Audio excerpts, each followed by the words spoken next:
Hi, I am Shashi Saluna from livetantra.com, and today I want to share about how to create meaningful connections online. And in this day and age, at this time, we need to know about this more than ever. With the global restrictions going on, then many people, their only way to create fulfilling connections is online, and yet it's something that many of us are not trained in or used to. So this is a video to describe how to do that, and also to give you some guidelines if you want to enter the Live Tantra community and meet other people there. So let's jump in. First question we're going to look at is why connect? So connection is so important to us, as many people have discovered by being isolated. Connection is really the essence of our happiness and fulfillment. Human beings are social animals, and connection brings us warmth, like a warm heart. Literally, we feel warm in our chest after we've had a really good conversation or connection with somebody. And this brings us a deep sense of fulfillment. So it's really essential to our well-being and happiness to connect. So another reason to connect, especially online in a group like Live Tantra, is to have conversations with like-minded people. So you're not always in a situation with people who you can talk about everything with. And especially when we look at Tantra, it's a topic that's misunderstood by many. It's a taboo for some. You're not always surrounded by people who are able to talk about it, who understand what it is. So we have a deep yearning to connect with people who understand or are interested in the same topic as us. So you may also want to connect with people to do practices with. So Live Tantra is full of videos that give various practices in Tantra. And of course, ideally you want to practice in real time in person with people, but it is also possible to practice meditations online with somebody else. You can set that up through Zoom or other video calls so that you can do a practice together with somebody else, which can help you feel each other's energy, feel a sense of connection, fulfillment, and also be able to share about it. And that brings us to the next one, to share your experiences. So there's just something in our humanity that makes an experience doubled when we're able to share it with someone who can really understand. Many of us know that when we've watched a beautiful sunset, and if we're on our own, we're like, oh, I want someone to share it with. That's when you usually take pictures and share it. But it's so wonderful to share an experience with somebody else who understands what it's all about. So that's another good reason.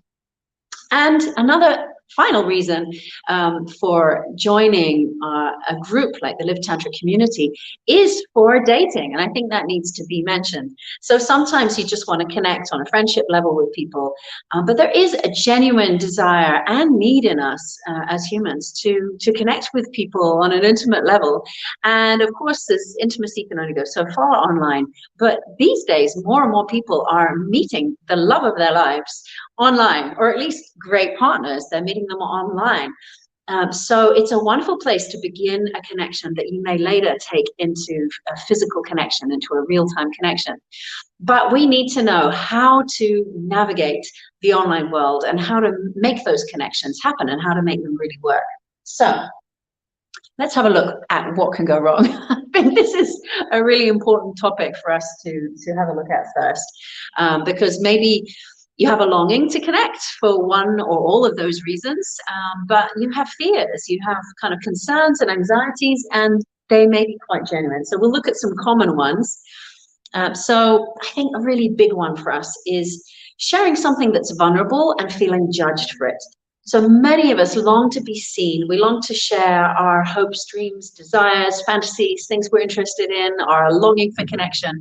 But all of these topics are so vulnerable. So a big fear for many people is, what if I share something vulnerable and I am judged for it? That brings us this awful feeling of shame, contraction, shuts us down, it stops us sharing again if that happens. So this is an important fear that many, maybe all of us have. And we're going to look later at how we can navigate through this. But first, let's have a look at some other fears. So another fear, especially when we're looking more at dating, but even in friendship, is when you take that risk to express an interest in someone, and then you feel rejected. Your approach is turned down. And so this can be on any level. Maybe you just say, hey, you know, you look fun, or you're from the same town as me, do you want to connect? Or maybe you take a little more of a risk and you're like, I feel attracted to you, would you like to connect more? And you're met with a no, or met with nothing at all. That can be very vulnerable. And you feel rejected. Rejection is so painful to us as humans. I mean, in early days, if we were rejected from our tribe, we would often die, you know, because we couldn't survive without our tribe. So that's why this feeling can feel even worse than it really is. A simple no isn't the end of the world, but it can really feel like it. So it's important to understand how vulnerable that is. And another, looking almost at the other angle, is maybe you put yourself out there on a group like the Live Tantra group, and you want to meet others, but then suddenly you start getting attention, emails, messages, whatever, from people, and you don't feel comfortable with it, or it even feels kind of violating, or just something's not right about it. That can also stop us putting ourselves out there, that we don't know how to handle that. When we get attention, it doesn't feel good to us. So these are some of the main areas that put us off taking the risk to reach out and connect. But we're going to navigate through how to work with these for ourselves and for others, how to make it work. So first, and the bottom line, is safety. Thinking about safety. To be vulnerable, to open our hearts, to open our souls, our beings, our yearnings, our vulnerability with another human being, we need to feel safe. And so you need to think of safety in both sides. One way to think of it is for yourself. Do you feel safe to share this right now? Or do you want to share something a little less vulnerable and wait until you build trust with someone before you share something else? Okay, so you don't have to pour out immediately, oh my God, I'm really lonely and I'm dying to meet someone and I'm looking for the love of my life. But, you know, maybe that's in you, but that might be too much too soon. Maybe you just want to start a little more casually and then feel and build trust and take time. So this is how to make safety for yourself, to feel what feels right at what time. But it's also worth feeling the other way around. How can I make other people feel safe? So what if somebody else is vulnerable first?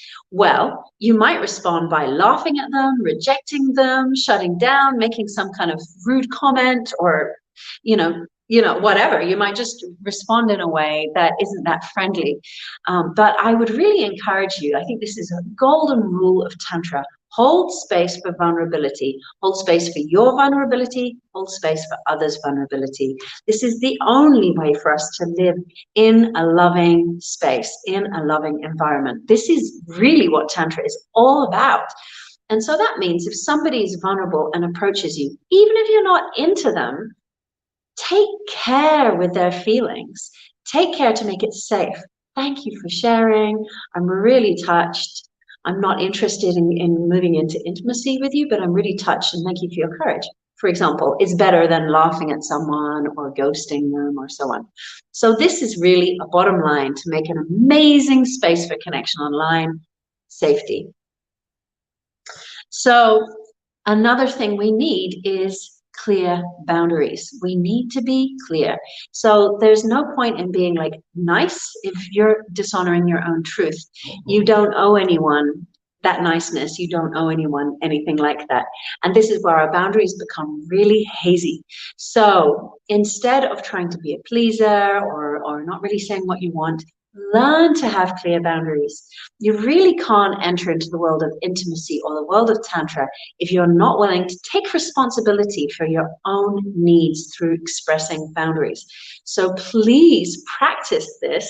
It's maybe even better to have stronger boundaries than you need than weaker ones, just to get used to them. And boundaries are not about the other person. They're about you. So you don't need to say, no, you're a creep. You need to say, no, I'm not so interested in connecting, but thank you, right? So this is a very clear boundary. Or maybe your boundary is a specification. I'd like to connect with you as a friend. Boom, clear. I'd like to connect. I'm in a relationship. I'm just looking for friendship. Again, clear boundaries. Okay, so this is super helpful for others. It makes it safer, again, for them to connect with you if they know what you're interested in and what you're not interested in. So don't be afraid of boundaries. Be gracious.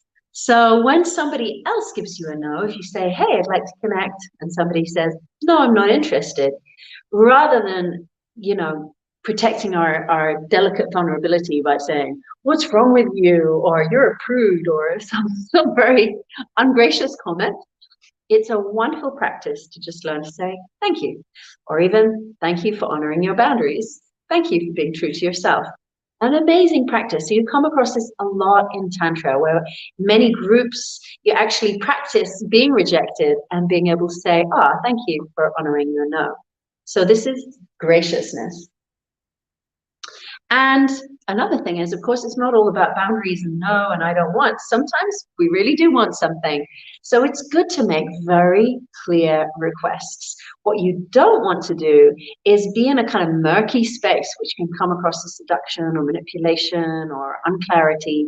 So don't be afraid to be very clear in your intentions. Again, don't jump in too far.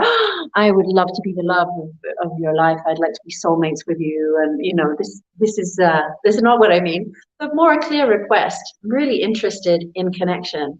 I'm potentially open to a romantic connection, and I'd like to just have a conversation with you, get to know you better, and maybe do a tantric meditation. Super clear, nice and easy for someone to respond with a yes or a no or a redirect. I'd like to get to know you, but I'm in a relationship, so da da da da. Okay, so these might seem like simple things, so important for us to be able to navigate through this world of online connection. So finally, it's not all about boundaries. It's not all about what can go wrong. It's also about being creators, creating the life that we want to have, creating the connections that we long for, creating the relationships we long for. So I want to finish by sharing how we can have fulfilling connections. Number one is be vulnerable. So as I said, you need to feel where it's safe to be vulnerable, but you also need to take the risk to be vulnerable, to be deep, to share, to be authentic. If you're just sharing on a surface level, what you do for a living, where you live, la, la, la, la, la, if you stay there, you're never really going to have those deep, fulfilling connections that your soul longs for. So learn vulnerability, learn how to feel into yourself and feel that thing that's vibrating a little bit scary to say, but not terrifying, just a little bit scary. Vulnerability, revealing yourself, revealing the depth of your being. This is the absolute foundation of heart connection and fulfilling, meaningful connections. So learn how to do it if you don't know already. And when you meet others who are vulnerable, notice how they do it and how it feels, how much trust is built through vulnerable sharing. Secondly, we can invite vulnerability into the conversation with our questions. So we love to share various practices here on Live Tantra where we bring questions that will take you there. And there are videos on the Live Tantra platform as well for this. Questionings can really take us into topics we wouldn't normally go for. So notice which questions you're asked that take you there and start to collect questions that you want to ask people to take you together on a journey into connection. Express positive feedback. Something we don't do so much is to say, hey, I really enjoyed chatting with you, or I was so touched when you shared that story earlier, or oh, I feel all warm and glowing inside from our conversation. Thank you so much. You can do that verbally, as I just did. You can also send follow-on messages for people. I really enjoyed meeting you earlier, and I feel so warm and happy after our connection. So don't be afraid to express positive feedback. We tend to have in our throat chakra a kind of blockage from expressing our heart, and yet we long to express our heart. And so this is a very important part of creating meaningful connections, is not to be afraid to give that positive feedback. So just practice it. Follow your heart's desire. Listen to your heart. Listen to your mind, but go deeper into your heart, because your mind will probably be full of fear-based excuses and reasons or judgments or all kinds of things. So we need to just hold space for that, but go deeper into our heart. What is our heart longing for? And this can take time of just closing your eyes and literally feeling your heart in your chest and feeling what's alive in there, and just seeing, where is your heart leading you? This is very important in Tantra on every level. And finally, don't be afraid of rejection. If we're afraid of rejection, we will always hold ourselves back from what we truly desire. The most successful people in life took massive risks and got rejected many times, and then they made it. And it's the same in the Tantra world, the dating world, the connection world. The people who are most successful, who really create the meaningful connections or relationships that they dream of, are not afraid of rejection. Yes, it might hurt, but it's not about you. When someone else rejects you, it's often about them, or maybe the chemistry is not right. There's nothing wrong with you. You can say thank you to that person, as we said earlier, and then see who does want to connect with you. So just move through that fear so that you can really have those fulfilling connections. So thank you for watching this video. I think that it will empower you to have more fulfilling connections that you long for. And we have created a special group on the Live Tantra community called the Tantric Connections group, which is called Tantric Connections. And you can join that group and find people to meet, whether it's for chatting with, practicing with, or looking for the love of your life. Please be respectful. Please be kind to others. And, you know, we are going to have guidelines there. We are going to be monitoring it. So if we hear complaints, we will be removing people from there.